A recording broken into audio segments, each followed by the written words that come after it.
Sometimes we can get lost in all of our settings, or we lend out our device to other people, which can cause unexpected results.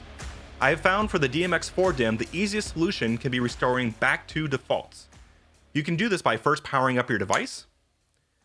When you see the green COP indicator start flashing, you're going to hold down the function button, and then you're going to press and tap the set A button.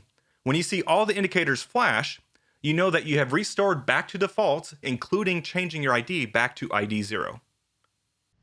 Thanks for joining RC4 Wireless. Make sure you drop a like, ring that bell, and subscribe to the channel to stay up to date with new tutorials coming out and how-to videos.